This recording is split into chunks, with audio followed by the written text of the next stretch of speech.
আমি আমার ছাদটাকে সুন্দর করে যে ফুলের ঝাড়ু দিয়ে নিতেছি। এরকম ফুলের ঝাড়ু দিলে কিন্তু ছাদটা অনেক সুন্দর লাগে। যত ধুলাবালি আছে সুন্দর করে চলে আসে, তাহলে দেখতে অনেক সুন্দর লাগে।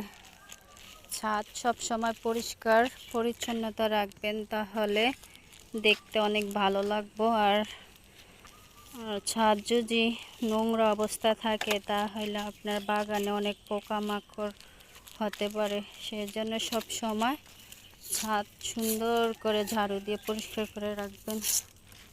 দেখেন, ছাদ বাগানে অতিরিক্ত বৃষ্টি হলো সমস্যা, বেশি প্রচুর রোদ হলো সমস্যা। দেখেন আমার কতগুলো এই যে মরিচ গাছ নষ্ট হয়ে গিয়েছে, সব মারা গেছে অতিরিক্ত বৃষ্টির কারণে। কতগুলি মরিচ সহ গাছগুলো নষ্ট হয়ে গেছে। এই যে আমি এরকম করে সুন্দর করে এই যে ঝাড়ু দিয়ে নিতেছি। এই যে আমার বেগুন গাছগুলো অনেক সুন্দর, মাশাআল্লাহ দিলে অনেক সুন্দর আছে, কিন্তু অনপরায় বেগুন তুলি গাছ থেকে। আজকেও আর 10টার মতন বেগুন ছিঁড়েছি। এই যে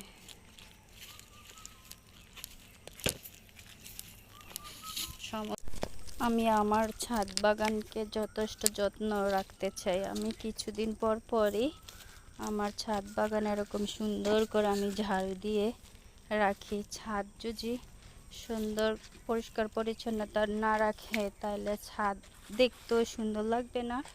আর এরকম ময়লা সয়লা যদি এমন থাকে তাহলে যে এখন বর্ষাকাল, তাহলে আপনার ছাদ নষ্ট হয়ে যেতে পারে, টেম্পার চলে যাবে। চেষ্টা করবেন সব সময় ছাদ পরিষ্কার রাখার জন্য।